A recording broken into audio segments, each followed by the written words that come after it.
जय गुरुदेव। चतुर्थ अध्याय हठ योग प्रकाश। इस ग्रंथ का विषय केवल योग ही है, अतः भक्ति, उपासना, शुभ अशुभ व्यवहार संबंधी साधनों को छोड़कर केवल योग का ही उल्लेख अभीष्ट है।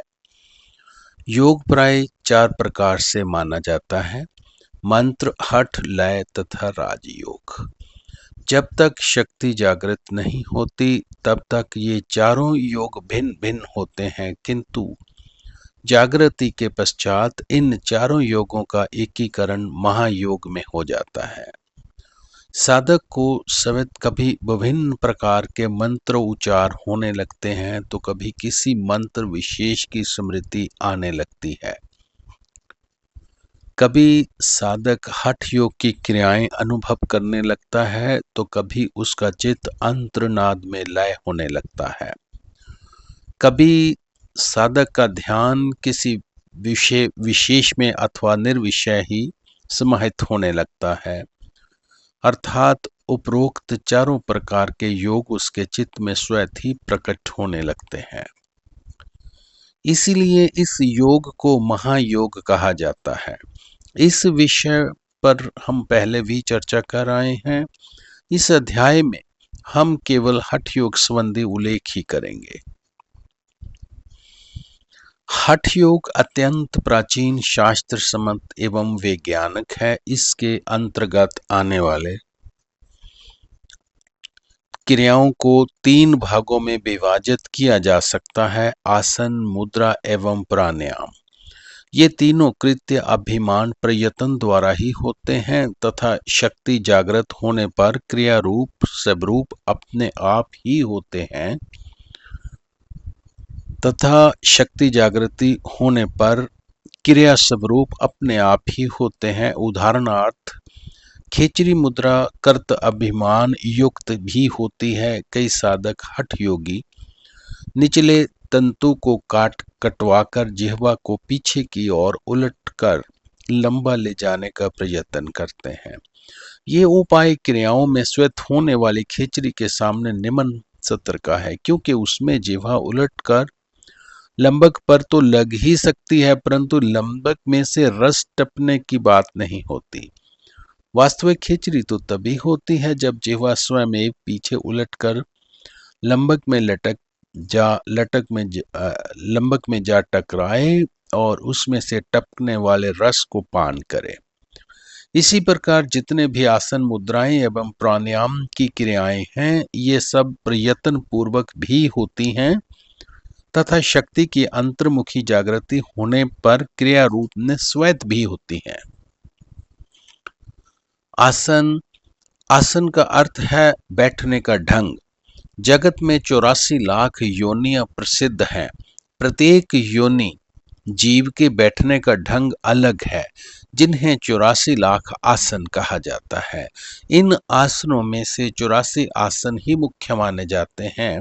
ये आसन साधक की शारीरिक क्षमता को योग आसन के उपयुक्त बनाने में सहायक होते हैं।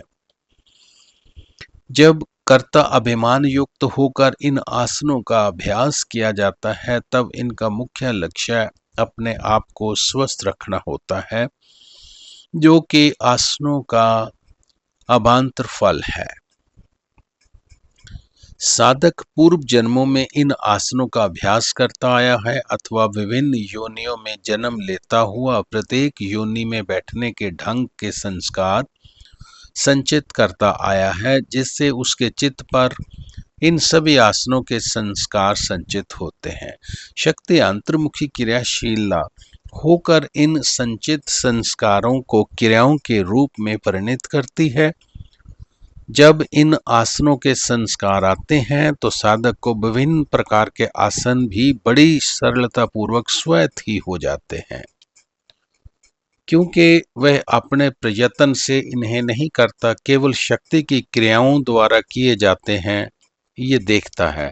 कई आसन जिन्हें साधक ना तो जानता है और ना ही प्रयत्न पूर्वक कर पाता है, उसको साधन में होते हुए देखता है।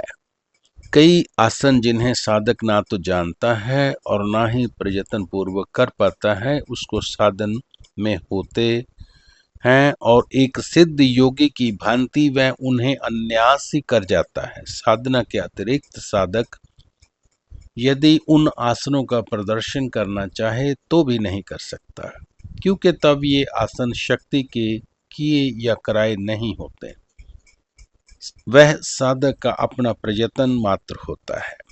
यहाँ तक आध्यात्मिक साधना का संबंध है। शक्ति जागृत साधक को किसी आसन विशेष के अभ्यास के अथवा किसी आसन विशेष जैसे सिद्धासन, पद्मासन आदि में बैठने की आवश्यकता भी नहीं होती।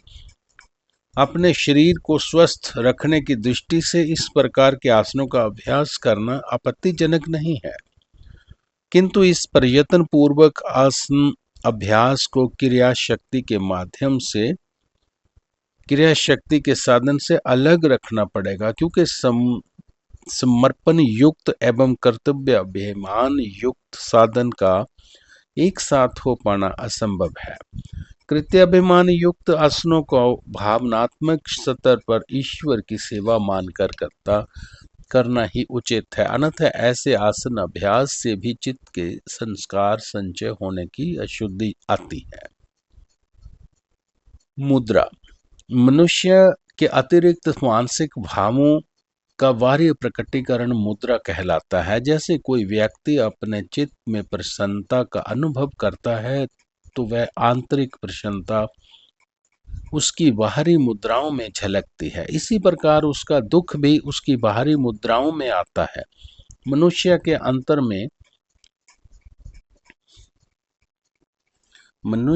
अंतर में 9 प्रकार के भाव कहे गए हैं, जिन्हें नवरस कहते हैं।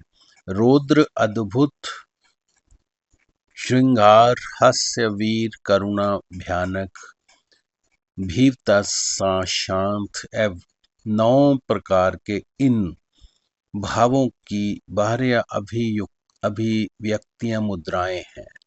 इन 9 के आगे और भेद होते चले जाते हैं, जैसे श्रृंगार रस के 2 भेद, संयोग और वियोग। इनके अतिरिक्त कुछ योगिक मुद्राएं भी होती हैं, जिनमें अपनी नाड़ियों का संकोचन कर विभिन्न प्रकार की मुद्राओं में बैठा जाता है। यहाँ पर यह अभीष्ट है कि नाड़ियों के इस संकोचन से तथा हाथ पांव इत्यादि शारीरिक अंगों को किसी विशेष प्रकार से स्थित रखने में रुधिर प्रवाह की गति पर विशेष प्रभाव पड़ता है, जिसमें कई प्रसुप्त शुष्क नाड़ियां जागृत होकर क्रियाशील हो जाती हैं। अतः इस योगिक मुद्राओं का साधन में विशेष स्थान है। आगे है प्राणायाम। प्राणायाम शक्ति अथवा चैतन्य का पर्याय है। प्राण के नियमत को प्राणायाम कहा जाता है। प्राण का स्थूल बाह्य प्रकटीकरण श्वास प्रवास है। अतः श्वास प्रवास के नियमत से प्राण की गति का नियमित करने का प्रयत्न किया जाता है।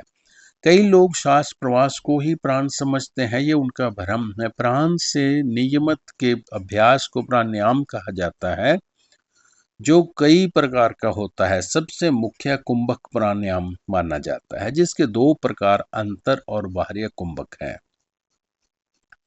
और तीसरा प्रकार सत्यम वृत्ति अर्थात श्वास की गति को यहाँ की तहाँ रोक देना। चतुर्थ प्रकार केवल कुंभक कहलाता है, जिसमें किसी प्रकार का कोई प्रयत्न नहीं होता, अपितु वह स्वयं होता है। इसके अतिरिक्त शीतली, भ्रामरी, भस्त्रिका, रेचक, पूरक आदि भेद उपभेदों सहित विभिन्न प्रकार के प्राणायाम होते हैं, जिनका उल्लेख यथा स्थान किया जाएगा। जैसा कि हम बताए हैं, हठ योग का वास्तविक उद्देश्य कुंडलिनी की जागृति ही होता है, जिसे प्राणायाम के अभ्यास से प्राप्त करने का प्रयत्न किया जाता है। आसन तथा मुद्राएं शरीर को इस अभ्यास के योग्य बनाने में सहायक होते हैं। प्रयत्न पूर्वक प्राणायाम के अभ्यास से कुंडलिनी शक्ति जागृत होने पर आसन और मुद्राओं का कोई महत्व नहीं रहता। तब साधक के स्वयं के पुरुषार्थ एवं प्रयत्न समाप्त होकर स्वयं सिद्ध साधन आरंभ हो जाता है। बाहर से संस्कार संचय होने की बजाय पूर्व संचित संस्कार क्रियाओं के माध्यम से बाहर निकलते एवं क्षीण होते हैं। आसन, प्राणायाम, मुद्रा आदि की जो क्रियाएं पहले प्रयत्न पूर्वक भी नहीं हो पाती थी, वह स्वयमेव अन्यास ही होती हैं। इसी प्रकार पूर्व जन्मों में जिन साधनाओं, उपासनाओं आदि का साधक अभ्यास करता रहा हो, वे ही स्वयंभेव पुनः प्रकट होती हैं। ये सब क्रियाएं चित्त शुद्धि का कारण होती हैं। जय गुरुदेव।